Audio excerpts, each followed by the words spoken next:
Je bénis le Seigneur pour ce moment merveilleux qui nous accorde de partager sa parole. Et je veux commencer par élever le nom du Seigneur Jésus. Père de notre Seigneur et Sauveur Jésus-Christ, je te rends gloire, je te rends grâce parce que c'est toi qui permets toutes choses pour la gloire de ton Saint-Nom. Ce n'est pas que nous sommes capables par nous-mêmes. Notre capacité vient de toi. C'est pour cela que je bénis ton Saint-Nom pour ce moment que tu nous donnes de partager ta parole avec ton peuple afin de pouvoir édifier le plus grand nombre de personnes en aussi grande quantité que tu le voudras, parce que tout vient de toi et tout concourt à ta gloire. Je te prie, Seigneur, de faire que ce partage soit édifiant et réponde aux objectifs que toi tu as établis lorsque tu as envoyé ton Fils l'unique, Jésus-Christ, mourir à la croix, parce qu'il est venu pour sauver ceux qui étaient perdus. Et je bénis ton Saint-Nom que tu nous inscrives encore aujourd'hui dans cette dynamique de pouvoir édifier ton peuple par la parole. La parole que tu es, la parole que tu as, la parole que tu donnes. Car à travers elle, tout a été créé pour toi et par toi. Je voudrais que toute personne qui suivra cet enseignement soit touchée d'une manière particulière par le Saint-Esprit, afin de pouvoir modifier les tirs de sa vie et savoir que si tu nous as créés, c'est pour un but. Et notre parcours s'achève lorsque Jésus-Christ viendra prendre son Église. Je voudrais que tu ouvres notre intelligence, que tu ouvres notre compréhension, que tu te glorifies en toutes choses, en sorte que l'esprit de distraction, l'esprit de sommeil spirituel, l'esprit de divagation de pensée, l'esprit de lourdeur, l'esprit de négligence, tout esprit qui ne confesse pas le nom de Jésus-Christ soit ôté afin que nous puissions être remplis de toutes sortes de grâces lorsque ta parole est libérée. Saint-Esprit, sois au contrôle de toutes choses, afin que cette parole touche les cœurs et que cette parole instruise, enseigne, éduque et corrige. Parce que c'est pour cela que la parole a été donnée. Et c'est avec action de grâce que je bénis le nom de l'Éternel, dans le nom merveilleux, dans le nom précieux, dans le nom glorieux de notre Seigneur et Sauveur Jésus-Christ. Amen. Aujourd'hui, le Seigneur permet que nous partagions un thème que j'ai eu la grâce d'intituler « L'attente de l'Église ». Dans l'Église, il convient que chaque chrétien, faisant partie du corps de Christ, sache quelle est l'attente de l'Église. En fait, quand on parle de l'attente de l'Église, c'est l'attente des chrétiens qu'il faut savoir. Chaque chrétien doit savoir quelle est son attente.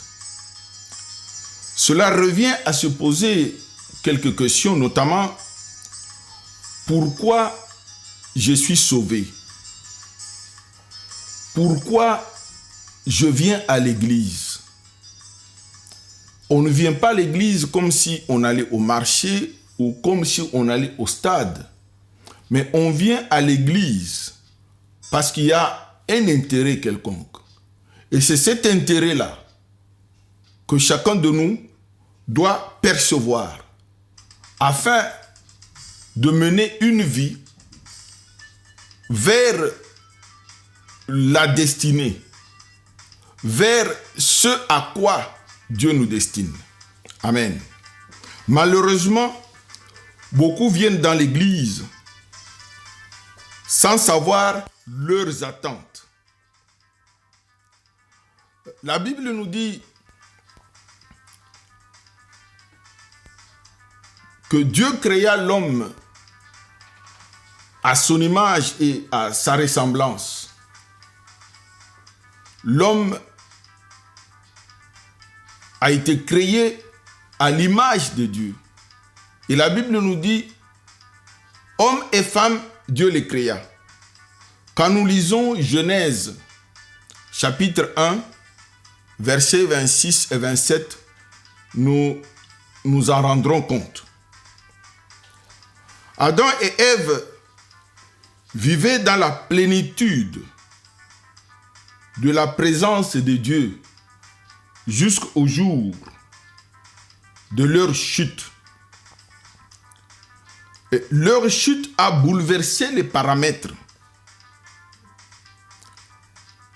Parce que la désobéissance à la parole de Dieu entraîne souvent des conséquences fâcheuses qu'on n'arrive pas à mesurer quand on désobéit.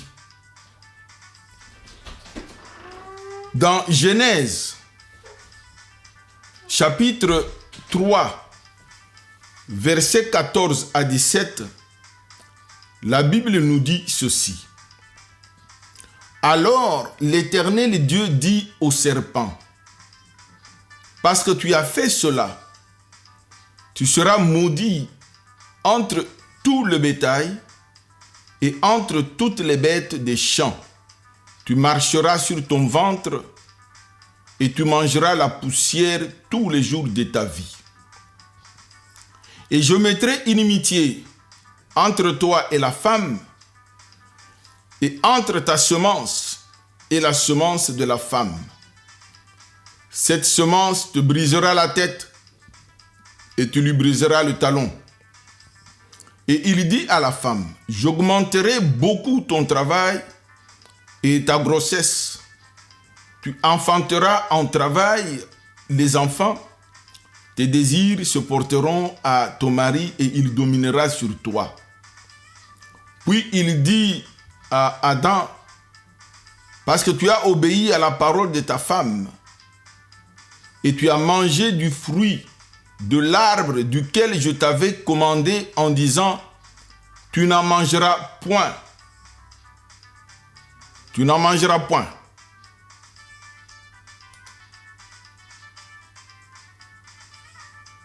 La terre sera maudite à cause de toi. Tu en mangeras le fruit en travail tous les jours de ta vie. Je voudrais attirer l'attention que j'utilise ici la Bible dans la version de David Martin de 1744. La Bible de David Martin de 1744. Donc ici, il y a la sentence. À cause de la désobéissance, Dieu a donné une sentence à tous les acteurs qui ont participé à la désobéissance. Au serpent qui a trompé la femme, à la femme qui a été séduite et qui a amené son mari à la désobéissance, et à l'homme qui n'a pas été responsable, qui n'a pas eu de discernement et qui a suivi aveuglement la parole de sa femme pour consommer la désobéissance à la parole de Dieu. Il faut noter que au verset 14, la poussière est la nourriture du serpent. Et Genèse 2, verset 7, ainsi que Genèse 3, verset 19, la Bible nous dit que l'homme a été formé de la poussière de la terre, qui est pourtant la nourriture du serpent. la désobéissance au commandement de l'Éternel ramène l'homme à sa nature initiale, ce qui permet qu'il soit la proie du diable. C'est pour cela que nous devons faire attention à la désobéissance. L'homme a été formé de la poussière. En tant que poussière, il est la nourriture du serpent, la nourriture du diable, la proie du diable. Mais à cause du fait que Dieu a insufflé en lui le souffle de vie, l'Esprit de Dieu est entré dans l'homme et cela fait que le diable n'ait plus l'emprise sur l'homme. Mais quand nous désobéissons, nous rentrons dans cette nature qui permet au diable de dominer sur nous. Alléluia. Et l'attente qui était envisagée à cette époque n'était pas une chose promise, mais c'était un état. Parce que Adam et Ève vivaient dans la plénitude de Dieu. Ils vivaient dans la plénitude de Dieu. Ils ne se plaignaient pas. Ils étaient comblés de la présence de l'Éternel. Mais à cause de la désobéissance,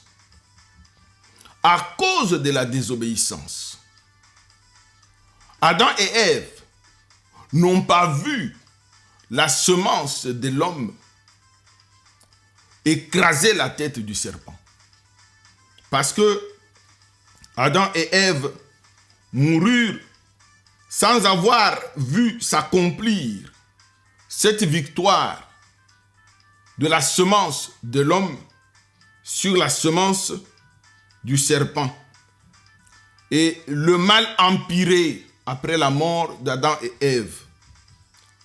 Caïn tua Abel, si nous lisons Genèse 4, versets 8 à 10.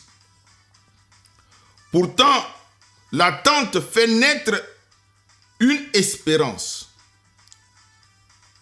Mais cette espérance s'est effondrée lorsque l'Éternel résolut de détruire l'homme qu'il avait créé à son image et à sa ressemblance. Mais dans sa bonté, dans sa miséricorde, Dieu lui-même, sachant pourquoi il avait créé l'homme à son image, à sa ressemblance, il mit en place un autre projet.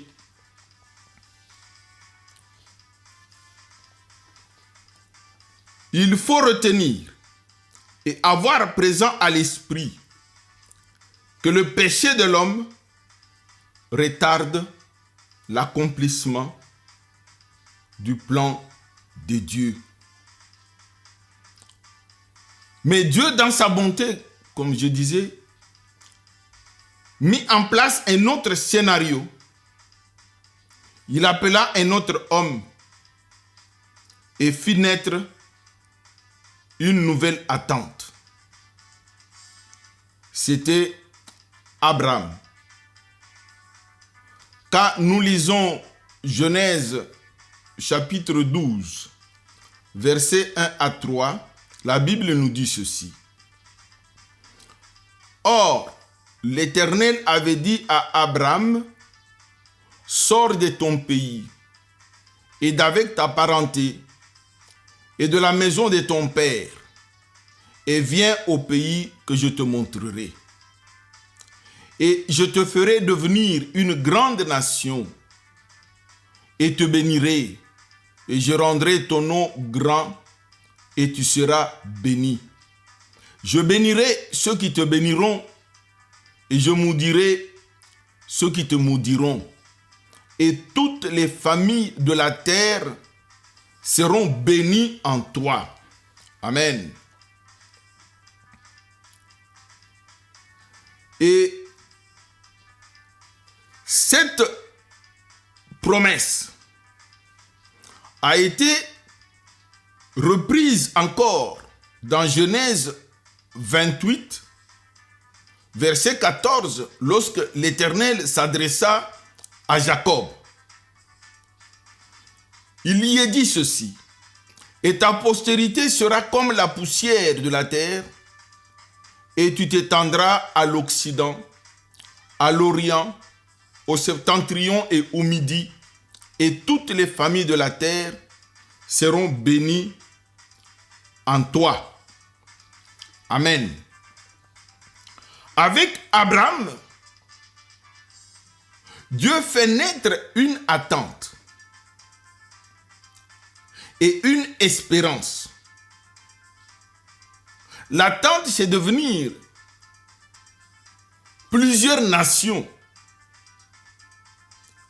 Et l'espérance, c'est d'être béni. Avoir une bénédiction plurielle.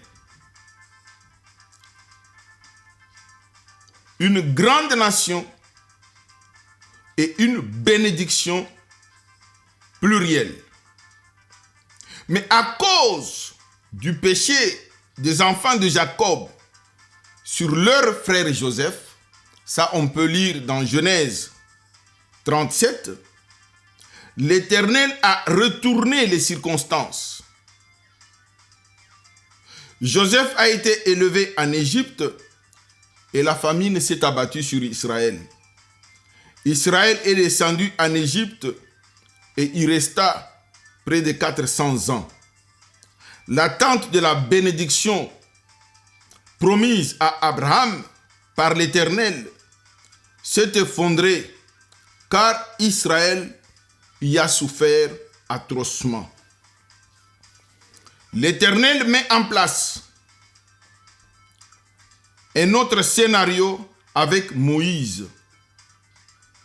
Ce que nous pouvons lire dans Exode chapitre 3, versets 7 à 10. La Bible nous dit, et l'Éternel dit, j'ai très bien vu l'affliction de mon peuple qui est en Égypte, et j'ai ouï le cri qu'ils ont jeté à cause de leurs exacteurs, car je connus leur douleur. C'est pourquoi je suis descendu pour le délivrer de la main des Égyptiens et pour le faire remonter de ce pays-là en un pays bon et spacieux, en un pays découlant de lait et de miel, au lieu où sont les Cananéens, les Hétiens, les Amoréens, les Phéréziens, les Éviens et les Jébusiens. Et maintenant, voici le cri des enfants d'Israël est parvenu à moi, et j'ai vu aussi l'oppression dont les Égyptiens les oppriment. Maintenant donc, viens, et je t'enverrai vers Pharaon, et tu retireras mon peuple, les enfants d'Israël, hors d'Égypte. Après des tractations, parce que Moïse ne se sentait pas à mesure d'accomplir cette mission, mais il faut savoir que quand Dieu t'appelle, il ne t'appelle pas à cause de tes compétences ou à cause de tes capacités, mais il t'appelle pour te donner les compétences et les capacités. C'est ce que la Bible nous dit dans 2 Corinthiens chapitre 3, verset 5. Notre capacité ne vient pas de nous. Notre capacité vient de Dieu. Et Moïse accepta la mission qui n'était pas une mission facile. Et il se présenta devant Pharaon. Après plusieurs tractations, discussions, épreuves de force, l'Éternel a été trouvé plus fort. Et Pharaon libéra Israël pour que Israël rentre dans le plan glorieux de l'Éternel, savoir habiter un pays découlant de miel et de lait. Et Pharaon a voulu contrecarrer le plan de Dieu en dernière minute. Mais Dieu a montré que celui qui menait la barque, celui qui avait le contrôle de la situation, parce que le peuple a savouré la délivrance de l'Éternel en traversant à sec la mer Rouge, dans laquelle ont été engloutis chevaux et cavaliers de Pharaon. Voilà que malgré cette délivrance spectaculaire, extraordinaire, unique en son genre, le peuple est tombé dans le péché avec le veau d'or. Et à cause de ce péché, le peuple n'est pas entré dans le pays découlant de lait et de miel. Alléluia. Le peuple n'a plus vu la gloire de Dieu à cause du péché du veau d'or. Ça, on peut lire dans Exode 32, 1 à 7. Il faut donc retenir que chaque fois qu'une prophétie est libérée, elle est toujours combattue. Et quand une prophétie est libérée dans l'Église, le peuple se met toujours en défaut, dans le sens d'empêcher l'accomplissement de la prophétie. C'est le diable qui travaille, tantôt d'une manière, tantôt d'une autre. Parce qu'il faut retenir que le diable a tous les défauts du monde, tous les défauts qui existent. Mais il a une seule qualité. Le diable n'est jamais distrait.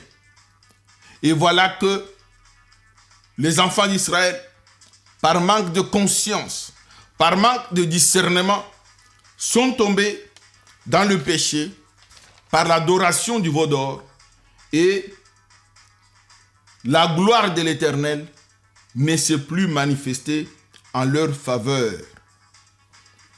Dieu conçut finalement un plan sans pareil. C'est celui de venir lui-même au milieu de son peuple comme Emmanuel, c'est-à-dire Dieu est avec nous. Quand nous lisons Ésaïe chapitre 7, verset 14, la Bible nous dit: c'est pourquoi le Seigneur lui-même vous donnera un signe. Voici, une vierge sera enceinte et elle enfantera un fils et appellera son nom Emmanuel. Quand nous lisons Ésaïe 9, 1 à 5, la Bible nous dit ceci: le peuple qui marchait dans les ténèbres a vu une grande lumière, et la lumière a reluit sur ceux qui habitaient au pays de l'ombre de la mort. Tu as multiplié la nation, tu lui as accru la joie. Ils se réjouiront devant toi comme on se réjouit à la moisson, comme on s'égaye quand on partage le butin. Car tu as mis en pièces le joug dont il était chargé, et le bâton dont on lui battait ordinairement les épaules, et la verge de son exacteur, comme au jour de Madian. Parce que tout choc de ceux qui se battent, le fait avec tumulte, et que les vêtements sont vautrés dans le sang, mais ceci sera comme un embrasement quand le feu dévore quelque chose.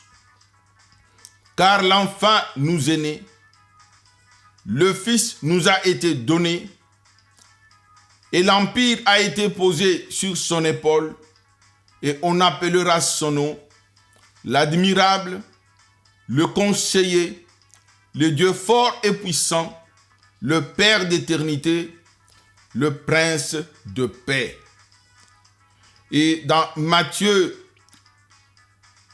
chapitre 1, verset 23, la Bible nous dit, « Voici, la Vierge sera enceinte et elle enfantera un fils, et on appellera son nom Emmanuel, ce qui signifie Dieu avec nous. » Dieu a ainsi décidé d'habiter au milieu de son peuple pour sortir son peuple du gouffre de la mort, pour délivrer son peuple de la puissance du malin. Et ce plan est le meilleur, et c'est ce plan qui existe encore aujourd'hui, jusqu'à ce que Jésus-Christ vienne prendre son Église, comme nous allons le démontrer dans les minutes qui viennent. Et dans Ésaïe 9, au verset 5, on nous démontre que l'enfant nous est né, mais le Fils nous est donné. Et l'empire est sur ses épaules. Son nom est admirable, conseiller, Dieu fort et puissant. Parce qu'à ce moment-là, quand lui se met dans la danse, aucune puissance des ténèbres ne peut prospérer en quoi que ce soit. En sorte que, si nous nous abandonnons totalement et complètement à Jésus-Christ, nous pouvons bénéficier des avantages qu'offre le Dieu fort et puissant, le Père d'éternité, le Prince de la paix. Nous pouvons vivre en paix. Nous pouvons vivre avec un bonheur éternel, pas un bonheur éphémère. Nous pouvons vivre d'une manière heureuse sur cette terre, en attendant d'aller là où nous devons aller, selon que nous allons le démontrer dans les minutes qui suivent. Et cette foi, c'est le meilleur plan qui engendre une attente sérieuse et une espérance véritable, en ce que Emmanuel demeurera toujours avec son peuple. L'Église étant formée par Christ doit savoir quelle est son attente et quelle est son espérance. Le problème de l'Église, ou du moins le problème des chrétiens, c'est qu'ils sont dans l'Église sans certitude de ce à quoi ou de celui en qui ils ont cru. La Bible nous donne des exemples. J'ai tiré 2 exemples de la Bible. On va lire Matthieu 11, 2 à 5 et Jean 4, 9 à 10. Matthieu 11, 2 à 5, la Bible nous dit: Or, Jean ayant ouï parler dans la prison des actions de Christ, envoya 2 de ses disciples pour lui dire: Es-tu celui qui devait venir, ou si nous devons en attendre un autre? Et Jésus répondant leur dit: Allez rapporter à Jean les choses que vous entendez et que vous voyez. Les aveugles recouvrent la vue, les boiteux marchent, les lépreux sont nettoyés et les sourds entendent. Les morts sont ressuscités et l'évangile est annoncé aux pauvres. Ça peut apparaître incompréhensible parce que c'est le même Jean-Baptiste qui a annoncé la venue de Jésus-Christ. Et quand il annonçait la venue de Jésus-Christ, le Saint-Esprit parlait en lui, à travers lui. Mais voilà que quand il se trouve en prison, il a tout oublié que celui qui avait annoncé la venue de Jésus-Christ. Et il commence à se poser des questions. Au vu de ce qui s'est passé, est-ce que c'est lui ou nous devons en attendre un autre? c'est ignorer celui en qui on a cru. C'est ignorer ce qu'on est dans le Seigneur. Et cela que le chrétien doit faire attention pour savoir qu'il n'est pas n'importe qui. Et le fait d'avoir trempé dans le Seigneur, nous y sommes pour toujours et dans toutes les circonstances. Il n'y a plus aucune autre circonstance qui peut nous mener dans le doute de ce que le Seigneur est en mesure de faire, de ce que le Seigneur est. Le deuxième exemple, je le tire de Jean 4, 9 à 10, où il est écrit: mais cette femme samaritaine lui dit: comment toi qui es juif, me demandes-tu à boire, à moi qui suis une femme samaritaine? Car les Juifs n'ont point de communication avec les Samaritains. Jésus répondit et lui dit: si tu connaissais les dons de Dieu, et qui est celui qui te dit: donne-moi à boire, tu lui en eusses demandé toi-même, et il t'eût donné de l'eau vive. Nous ne pouvons pas, nous, aujourd'hui, dans l'Église, avoir cette attitude comme si on ignorait qui était Jésus-Christ. Nous ne pouvons pas faire comme si nous n'avons pas encore goûté et vu que le Seigneur est bon. Souvent, nous nous plaisons quand il y a des miracles, quand les situations se débloquent. Nous nous réjouissons, nous disons gloire au Seigneur. Mais s'il y a une petite difficulté, nous oublions que hier nous avions dit gloire au Seigneur. Comme si Dieu changeait, alors que la Bible nous dit: le Seigneur Jésus-Christ est le même. Hier, aujourd'hui, il l'est encore éternellement. Parce qu'il est je suis. Il ne sera jamais au passé. Il est toujours au présent.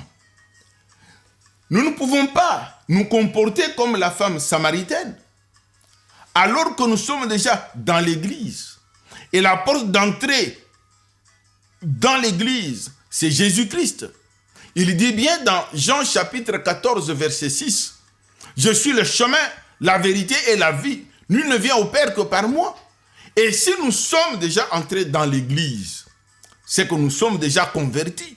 Et si nous sommes déjà convertis, nous ne pouvons plus regarder en arrière. Et de la sorte, nous devons marcher en allant vers notre destinée, notre objectif, notre but final. Amen. C'est ce que la Bible va nous démontrer encore tout à l'heure. On ne peut pas être dans l'église et se comporter comme si on n'avait pas un Dieu vivant, comme si on n'avait pas un Dieu puissant, comme si on n'avait pas un Dieu qui parle, comme si on n'avait pas un Dieu qui ne fait rien. Pourtant, nous avons un Dieu qui accomplit toutes choses en son temps. Gloire au Seigneur.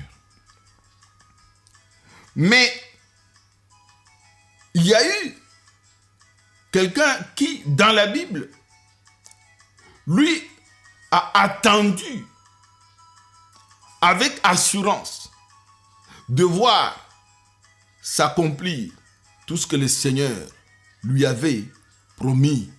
Parce que il faut que nous sachions que quand l'Éternel promet, il réalise. Dans Nombre chapitre 23, verset 19, la Bible nous dit: l'Éternel n'est pas un homme pour mentir. Il n'est pas un fils d'homme pour se repentir. Ce qu'il a dit, il l'accomplit. Et ce qu'il ordonne, il l'exécute. Amen. Ici, nous avons l'exemple d'un homme de la Bible qui n'a jamais douté, qui est resté dans cette attente, espérant voir ce que le Seigneur lui avait promis. Et à cause de son attente sérieuse, à cause de son espérance véritable, par la foi qu'il avait en la parole qui était sortie, en la prophétie qui était libérée à son égard, il a dû savourer ce qui lui a été promis. Nous allons lire dans Luc chapitre 2, versets 25 à 32. La Bible nous dit: Or, voici, il y avait à Jérusalem un homme qui avait nom Siméon, et cet homme était juste et craignant Dieu, et il attendait la consolation d'Israël. Et le Saint-Esprit était en lui. Il avait été averti divinement par le Saint-Esprit qu'il ne mourrait point, que premièrement, il n'eût vu le Christ du Seigneur.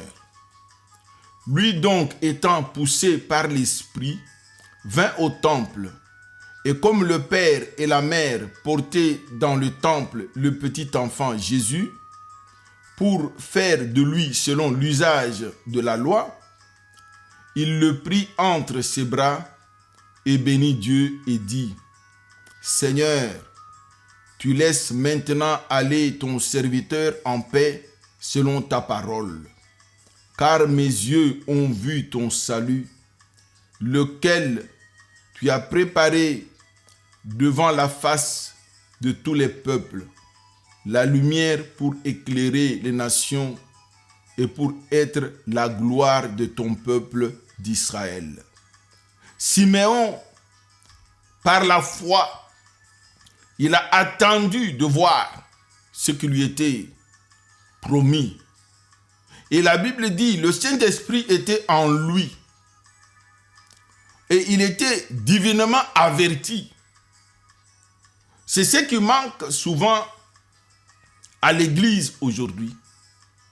Pourtant, quand nous lisons le livre de Job, chapitre 32, versets 8 et 9, la Bible dit: en réalité, dans l'homme, c'est l'esprit, le souffle du Tout-Puissant qui rend capable de juger.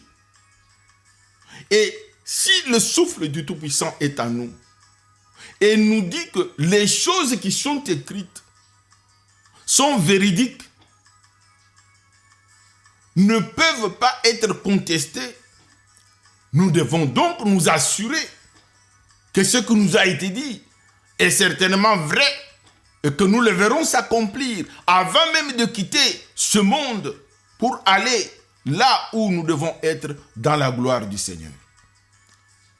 Église de Dieu, ayez foi en la parole.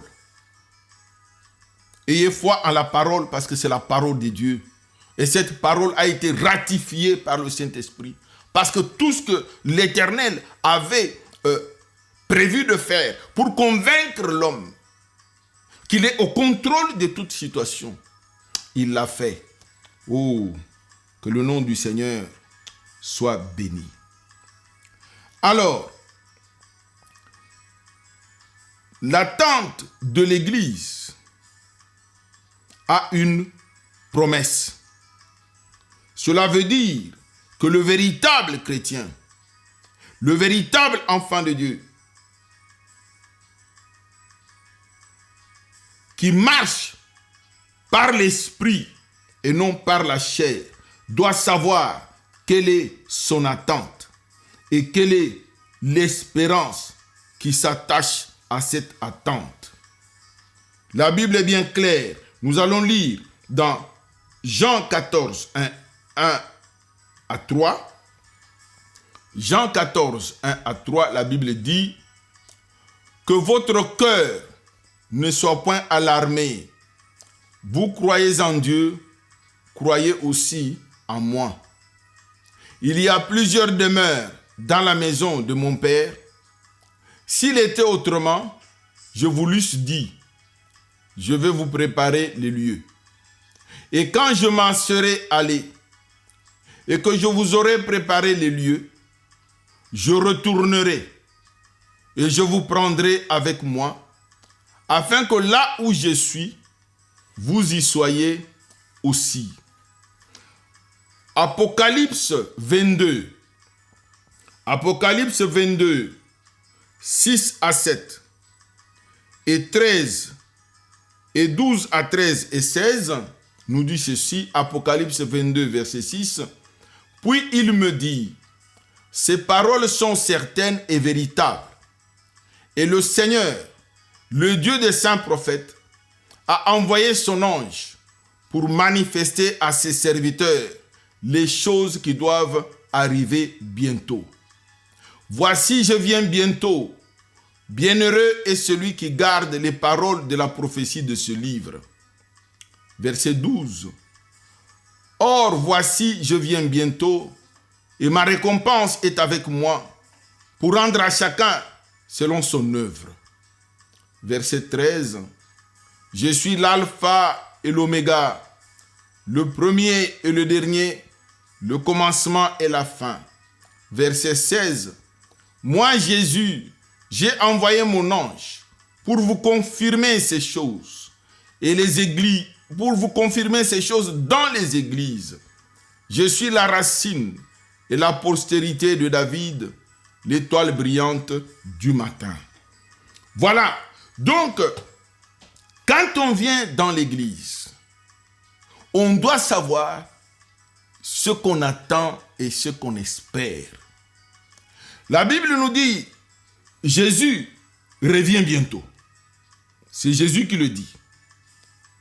Il revient bientôt. La Bible nous le démontre par plusieurs passages. Et la Bible est formelle. Jésus revient bientôt. C'est certain.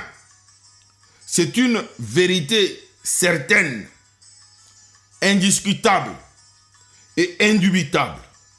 On peut même voir encore dans Actes, chapitre 1, versets 10 et 11. La Bible nous dit, « Et comme ils avaient les yeux arrêtés vers le ciel, à mesure qu'ils s'en allaient, voici deux hommes en vêtements blancs se présentèrent devant eux, qui leur dirent, « Hommes galiléens, pourquoi vous arrêtez-vous à regarder au ciel?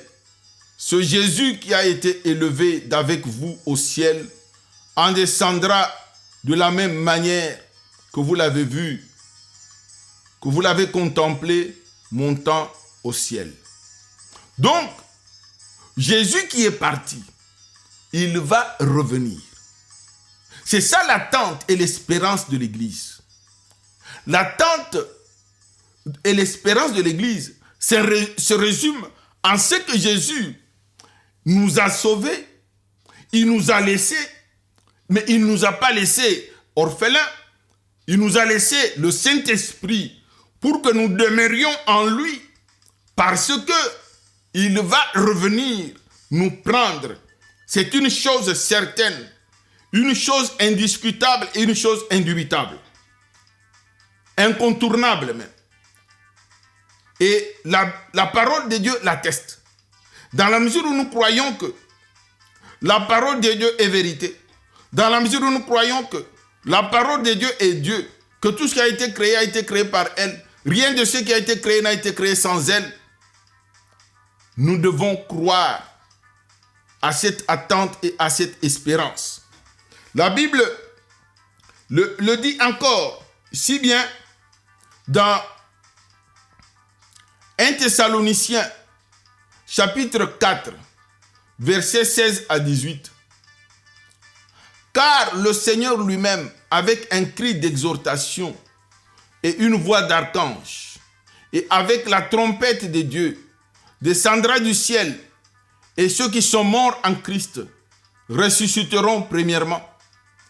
Puis, nous qui vivrons et qui resterons seront enlevés ensemble avec eux dans les nuées, au-devant du Seigneur, en l'air. Et ainsi, nous serons toujours avec le Seigneur, Emmanuel. Voilà, l'objectif de l'Emmanuel, c'est de demeurer toujours avec son peuple. Verset 18, c'est pourquoi consolez-vous l'un l'autre par ces paroles.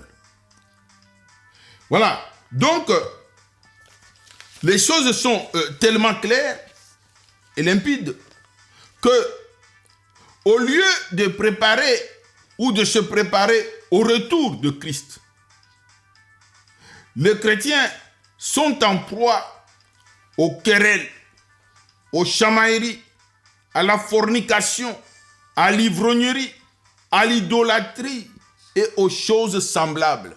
La Bible nous dit dans Galates 5, 21, ceux qui commettent de telles choses n'hériteront point le royaume de Dieu. Amen. L'église dite de Christ est remplie de vieilles outres. Rappelez-vous l'histoire des vieilles outres dans Matthieu 10, 16 à 17. Les vieilles outres sont tous ceux qui se comportent dans le sens de contrecarrer l'avancement de l'évangile du royaume et qui empêchent la préparation de l'Église au retour du Seigneur. L'Église s'attache à tout ce qui est nécessaire, mais pas à ce qui est utile. La maison est nécessaire. La voiture est nécessaire. L'argent est nécessaire. Le travail est nécessaire, etc. La recherche de ces choses nécessaires est devenue tellement préoccupante que l'on oublie ce qui est utile, savoir le retour de Jésus-Christ. Dans Matthieu chapitre 6, verset 33, la Bible nous dit « Cherchez premièrement le royaume des cieux et la justice de Dieu, et tout le reste vous sera donné en plus. La maison, l'argent, le travail, les voitures, tout cela vous sera donné en plus après que vous ayez cherché premièrement le royaume des cieux. » Mais dans l'église aujourd'hui, on cherche le reste. Ce qui devrait être donné après. C'est derrière cela qu'on court. On oublie l'essentiel.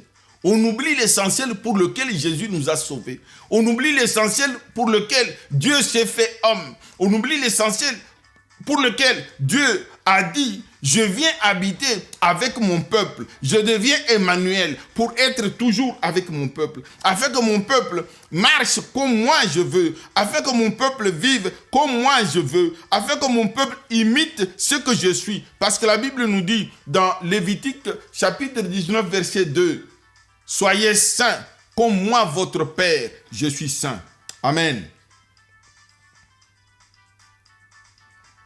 La poursuite des titres, des grades a envahi l'Église au point où ce pourquoi Jésus-Christ est mort n'a plus de sens.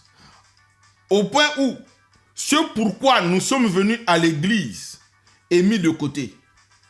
Qu'on m'appelle révérend, qu'on m'appelle président, qu'on m'appelle chef de service, qu'on m'appelle serviteur ou servante, cela ou qu'on m'appelle simple fidèle, nous avons tous un même dénominateur commun. Jésus-Christ revient bientôt. Amen. Il faut que nous regardions à Jésus avec foi, sachant que le temps que nous reste à vivre sur terre, nous devons le vivre pour le Seigneur. Ne perdons plus de temps. Le retour du Seigneur est proche. Qu'on se prépare sérieusement et sereinement, ayant Christ comme fondement, c'est-à-dire la parole, à ce retour de notre Seigneur. Dans Actes, chapitre 4, verset 12, la Bible nous dit,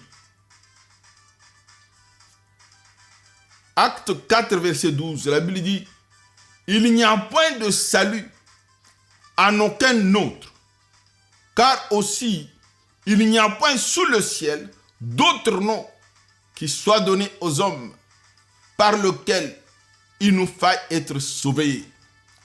Même pour l'enlèvement, c'est par Jésus-Christ. Pour demeurer dans l'attente de l'enlèvement, c'est par Jésus-Christ que tout cela est possible. Et c'est pour cela que ceux qui s'attardent, ceux qui traînent les pas et qui ne veulent pas venir au Seigneur, La parole leur est adressée aujourd'hui afin qu'ils s'empressent parce qu'il nous reste peu de temps et que le Seigneur vienne prendre son Église. Les signes précurseurs de cet événement glorieux sont là. Il suffit de lire Matthieu 24, 2 Timothée 4, 3 à 5, 2 Timothée 3, 2 et 5. Vous voyez, dans l'église, les gens aiment qu'on leur raconte des fables, qu'on chatouille leurs oreilles avec de bonnes paroles. Quand on libère une parole qui corrige, une parole qui convainc, une parole qui reproche, on s'énerve. L'amour du plus grand nombre a refroidi. Les guerres se sont multipliées. Les guerres se sont multipliées dans le monde entier. Il y a des événements qui apparaissent bizarres, que le scientifique n'arrive plus à expliquer. Toutes ces choses sont en train de nous interpeller, que nous devons nous ranger en ordre de bataille, parce que le Seigneur revient bientôt. L'attente de l'Église, ton attente et la mienne, c'est que Jésus-Christ revient bientôt. J'insiste bien, l'attente de l'Église, ton attente et la mienne, c'est que Jésus-Christ revient bientôt. L'espérance de l'Église, ton espérance et la mienne, c'est qu'il nous amènera dans la gloire de notre Père.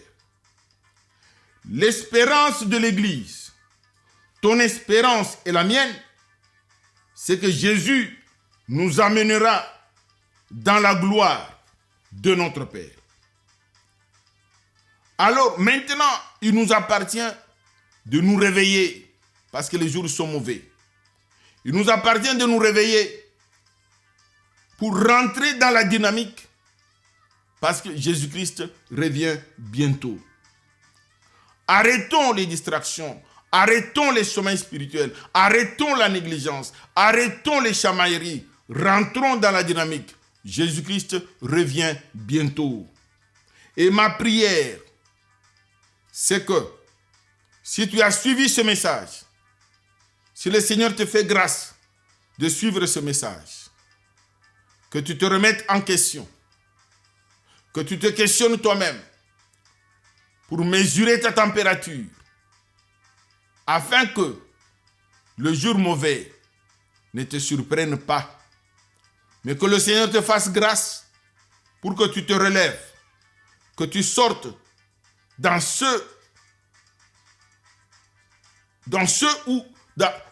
toutes les choses où tu es, qui ne plaisent pas au Seigneur. Que tu sortes de l'idolâtrie, de l'occultisme, de la magie, de la divination, de la sorcellerie, de la religion, de tout ce que tu crois être bon et que tu discernes par l'Esprit de Dieu ce qui est meilleur pour toi. Parce que la volonté de Dieu est bonne, agréable et parfaite. Et c'est cette volonté qu'il te faut connaître pour que tu sois sauvé. Que le Seigneur te bénisse. Que le Seigneur nous bénisse. Amen.